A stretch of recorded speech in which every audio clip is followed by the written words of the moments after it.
Le charbon de bois.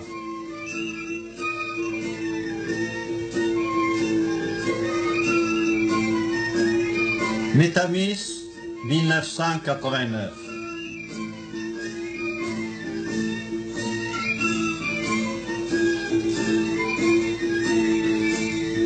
Montage audiovisuel présenté par Daniel Roman.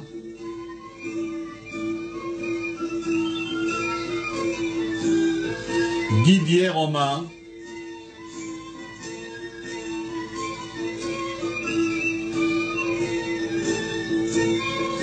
Léon Gassin.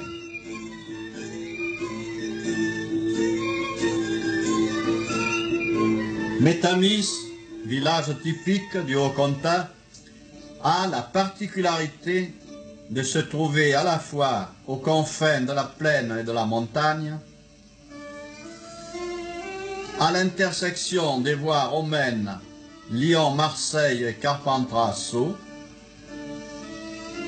et sur la limite séparative des massifs du Mont Ventoux et des monts de Vaucluse, marqués par la Nesque.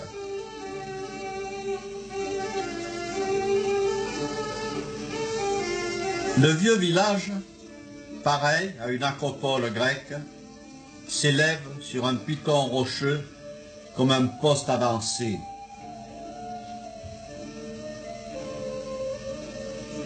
Surveillant du haut de ses 381 mètres d'altitude le défilé des gorges de la Nesque.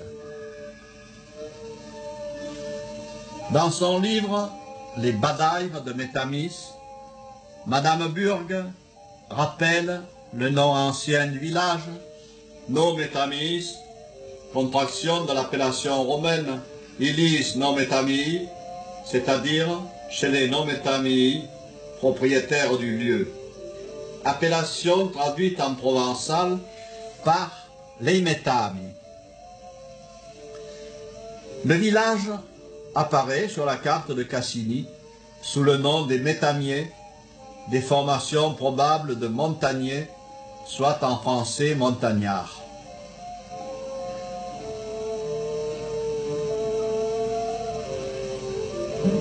D'où le nom des Montagars, donné couramment à la ferme de la Lombarde, semblerait confirmer l'origine. Connu et réputé pour ses mines de lignite, qui en période de guerre ou de pénurie ont connu une activité importante et dont l'exploitation a cessé définitivement en 1956, Métamis paraît avoir eu depuis des siècles une vocation forestière intense. Vocation rappelée par un dicton ancien, Liggen de Métamis erum pastre obuscatier.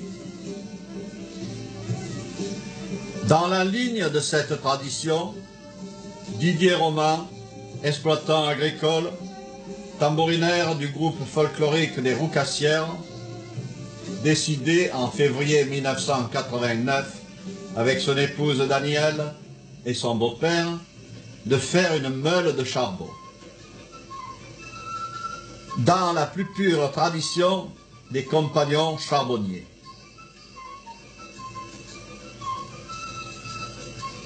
C'est donc sous la direction et avec la participation active du maître charbonnier Joseph Boffel que s'est déroulée cette opération.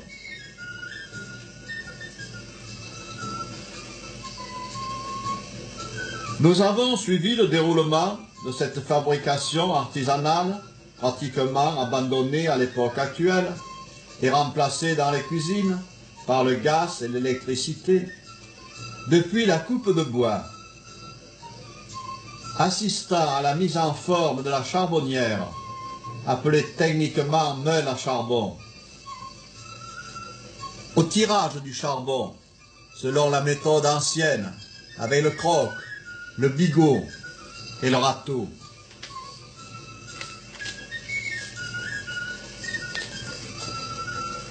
À la mise en sac, dont certains n'étaient pas prévus pour cet usage,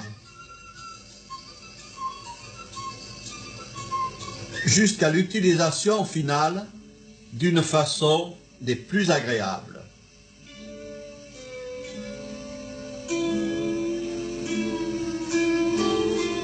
Pour présenter le plus fidèlement possible le souvenir de cette activité disparue, nous avons cherché des renseignements sur des revues et ouvrages obligeamment prêtés. La forêt, milieu de vie, de la MJC de Chaourges, l'homme de la vieille forêt d'Hôte, le bulletin de la société Aumarnaise, le folklore de Champagne, les gagnes-misères et bien sûr les carnets du Ventoux. Nous adressons ici nos remerciements à tous ceux qui nous ont facilité ces recherches. Les coupes de bois commençaient à l'entrée de l'hiver et duraient de 4 à 5 mois. Les bûcherons partaient tôt le matin avec leurs outils et leurs musettes garnies pour le repas de midi. Le chemin était souvent long, il fallait parfois 2 heures de marche et plus pour arriver au lieu du travail. Aussi, lorsque la coupe était importante et de longue durée, il se construisait des cabanes en pierre et en branchage, comme en témoignent encore les vestiges existants dans les combes du Ventoux, ou utiliser comme logement les bords en pierre sèche dont la construction défie le temps. Après avoir débroussaillé et dégagé les arbres à couper, ceux-ci étaient abattus à la hache. La cognée à lame longue et étroite, au fil tranchant comme un rasoir, et dont le manche mesurant 1 mètre servait d'étalon.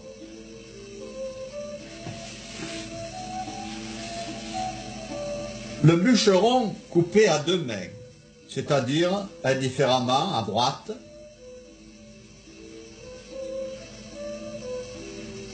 ou à gauche, selon l'emplacement de l'arbre.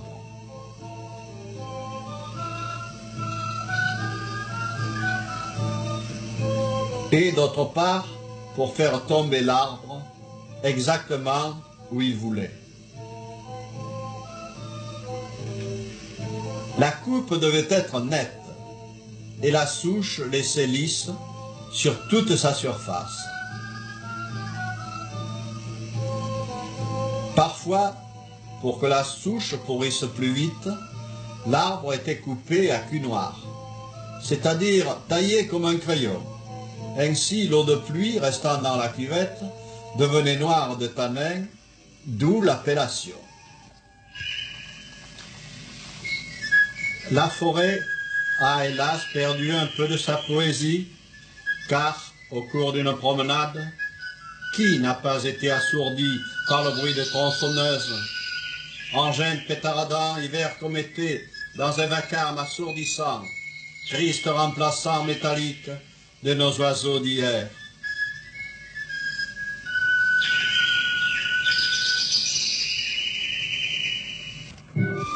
Les arbres abattus devaient être débités en bûches de 66 cm à 1 mètre de longueur. Et ce débitage se faisait également à la hache. Le bûcheron, au coup d'œil et sans mesurer, savait où il devait couper pour avoir la longueur exacte.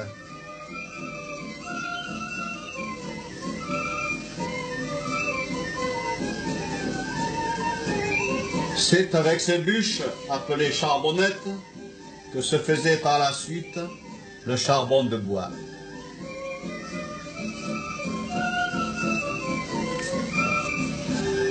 En attendant leurs utilisations futures, les charbonnettes étaient empilées en tas qui, dans certaines régions, s'appelaient des cordes. Ces cordes valaient 3 stères. Cet empilage se faisait dans un endroit abrité du vent et le plus près possible de la place à fourneau pour éviter le transport, parfois impossible, avec les charrettes. Mais dans le cas présent, l'emplacement de la charbonnière, l'air, n'ayant pas été prévu à l'avance, le transport a été effectué avec un tracteur, engin moderne, inconnu des charbonniers d'antan. Le transport a été exécuté avec une main-d'œuvre jeune, bénévole et dévouée. Le bois réchauffe 3 fois, dit une sentence populaire, en le coupant, en le transportant et en le brûlant. L'air ou place à fourneau ayant été nettoyé et séché avec un feu de brindilles et de branches sèches, le montage proprement dit de la meule commence par la cheminée, en assemblant des rondins, en quinconce et par superposition.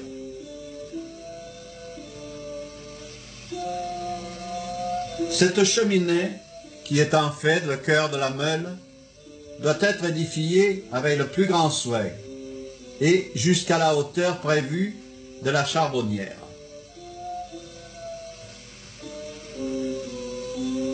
Ceci fait, les premiers bois, plutôt gros, sont dressés presque verticalement et concentriquement autour de la cheminée jusqu'à atteindre le diamètre voulu. Toutes les meules, bien sûr, n'étaient pas identiques, les charbonnettes variant de 66 cm à 1 mètre, et de plus, elles pouvaient être de volumes différents selon le bois dont on disposait. Une fois le diamètre voulu atteint, l'on empile dessus, et de la même manière, des nouvelles charbonnettes jusqu'à hauteur de la cheminée. Pour la construction de la présente meule, de nombreux sets de vigne ont été utilisés.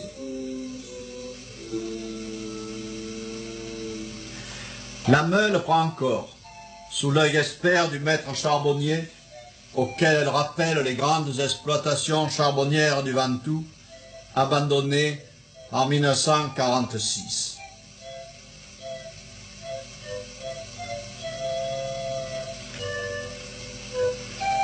Le deuxième étage étant terminé par des bois plus courts et plus obliques, il reste seulement la peau, la pèu, à faire.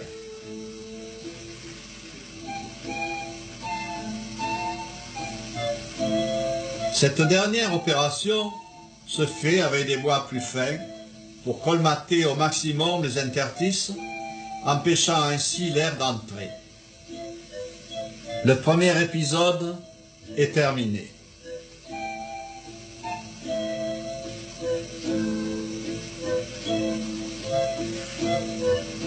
Le second commence avec la fermeture de la cheminée.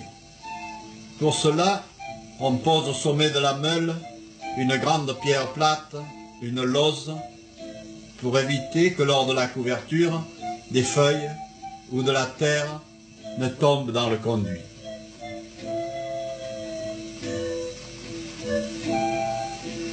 La pose de cette lose dûment vérifiée, car rien ne doit être laissé au hasard, la couverture est faite avec des feuilles de chêne sèches, ramassées en quantité dans les endroits abrités du vent où elles se sont accumulées.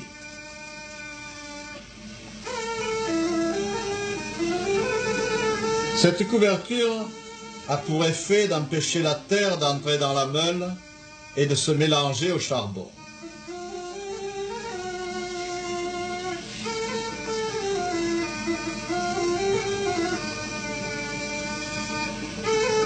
si les feuilles trop sèches glissent, ou si le vent les emporte, on les arrose pour bien les faire adhérer.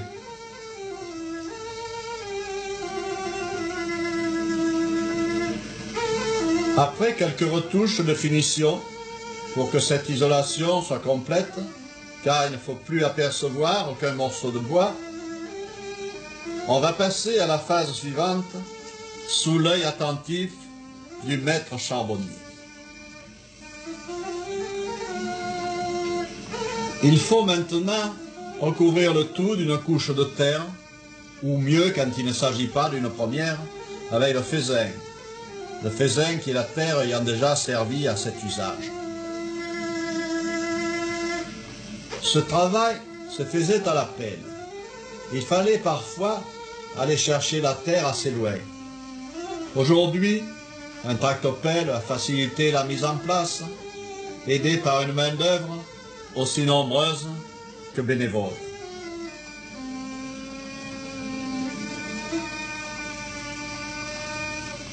La couverture doit être étanche, uniforme et d'une épaisseur de 5 à 6 cm. Quelques trous d'aération sont pratiqués à la base de la meule.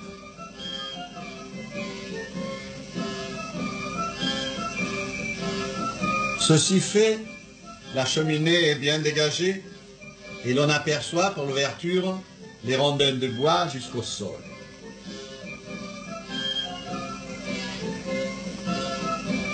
Le moment de la mise à feu est arrivé.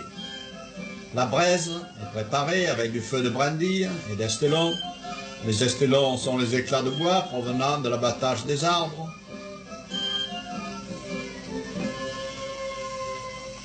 C'est donc cette braise incandescente que l'on va jeter dans la cheminée centrale pour allumer la charbonnière.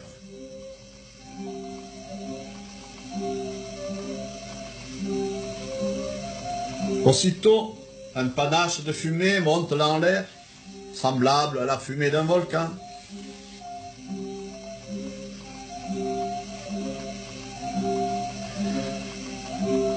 Pour alimenter le foyer, l'on verse dans la cheminée des caisses de bois coupées menus, comme l'on faisait pour garnir les gazogènes en période de pénurie d'essence. Les charbonniers utilisaient pour cela les fumerons ou mouches, morceaux de bois non complètement carbonisés, restant des charbonnières précédentes. La cheminée est bourrée à bloc, le bois bien tassé avec un bâton ou un pieu de fer.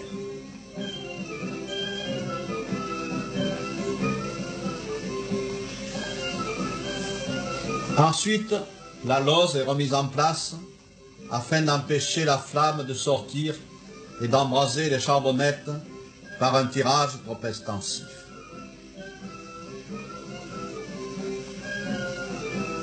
Le feu a pris en haut de la cheminée et va descendre en brûlant les charbonnettes.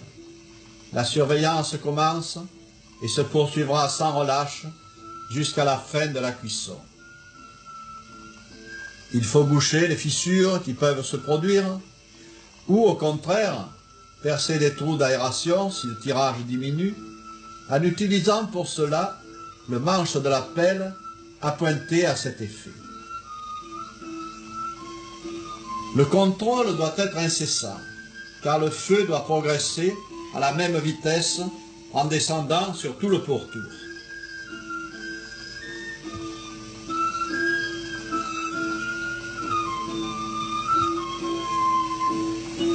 La meule s'affaisse lentement.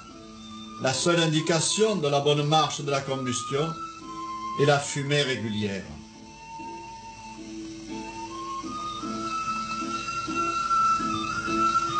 Après 48 heures, la charbonnière est bien diminuée et continue à laisser échapper une fumée blanche.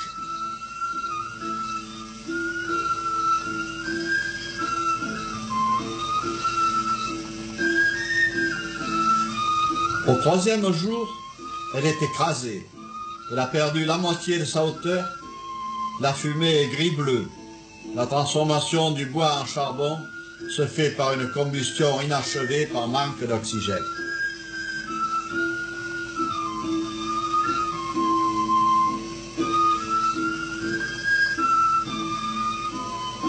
Lorsque la charbonnière ne fume plus, la combustion est terminée. On dit alors qu'elle arrive à pied, et il faut procéder au dépiétage pour mettre à nu, en enlevant la couverture de feuilles et de terre.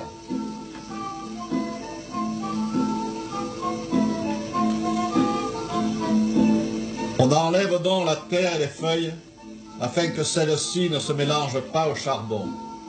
Et l'on remet la terre immédiatement pour empêcher l'air de rentrer et de ranimer la combustion.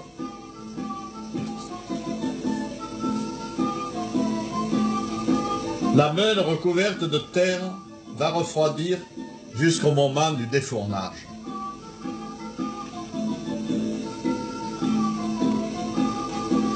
Le charbonnier, à l'aide du croc ou bigot, sort le charbon. Un autre derrière lui le tire loin de la meule, et ceci en tournant et en enterrant de nouveau la charbonnière.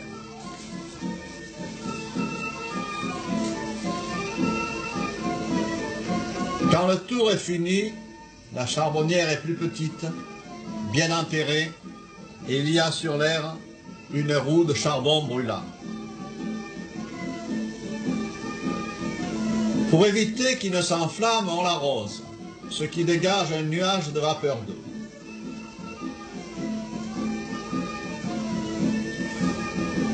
Ainsi de suite, les tours se succèdent. Le charbon est tiré à l'aide du bigot, de la pelle, du râteau.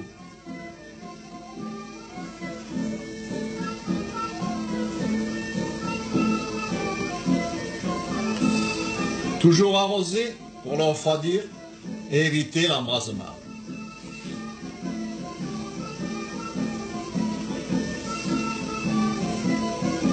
Les charbonniers travaillent et s'activent dans une fournaise d'enfer. La chaleur est intense et ils doivent souvent pratiquer le trempage des pieds dans un seau d'eau. Le charbon est trié, c'est-à-dire que les fumerons ou mouches doivent être séparés et mis de côté.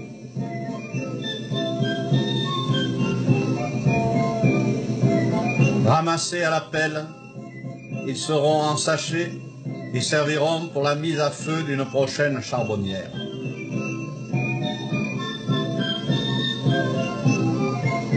Autrefois, ces mouches étaient laissées aux enfants qui en faisaient une petite charbonnière, la mouchonnière, pour se faire 4 sous.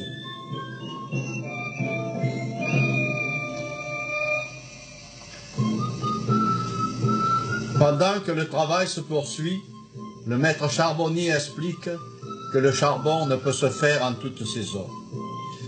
Le meilleur temps étant lorsqu'il pleut et que le sol est humide, car la terre bouche mieux et le fourneau tire bien. Il rappelle aussi la façon rustique dont se nourrissaient les bûcherons, avec la soupe à l'oignon presque tous les jours, de la potée avec beaucoup de haricots mijotés avec un carré de poitrine de porc.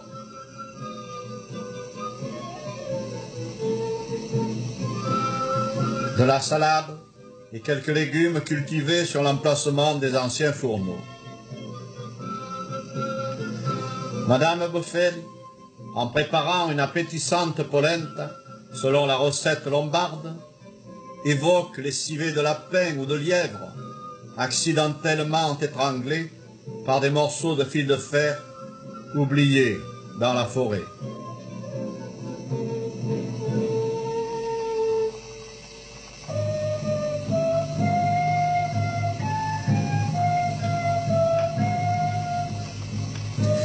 Mais, tout en parlant, le temps passe, la vapeur d'eau se dissipe, quelques volutes flottent au ras du sol.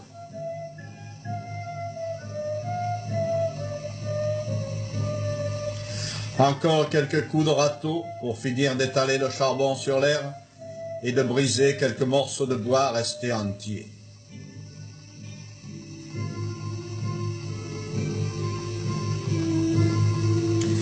À l'épaisseur de la couche de charbon qui brille au soleil et ne tache pas les doigts, signe de bonne qualité, on peut considérer que le rendement est bon.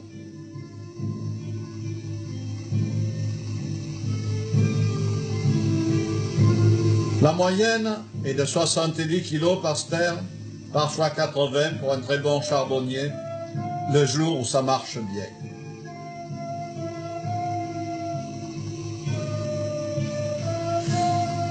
Ramassé à la fourche et vidé dans les sacs, il tombe en ferraillant, preuve de qualité.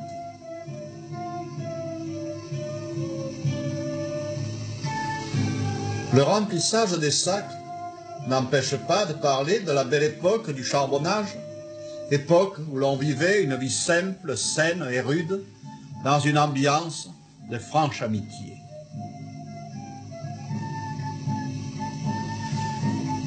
La mise en sac terminée, ceux-ci sont chargés dans un fourgon pour être stockés à l'abri des intempéries.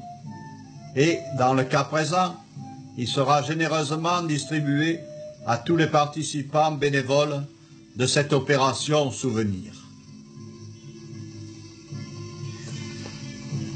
Et non pas dirigé sur un centre de vente, comme l'on pourrait penser, en voyant certains sacs utilisés en raison de l'abondance de la récolte.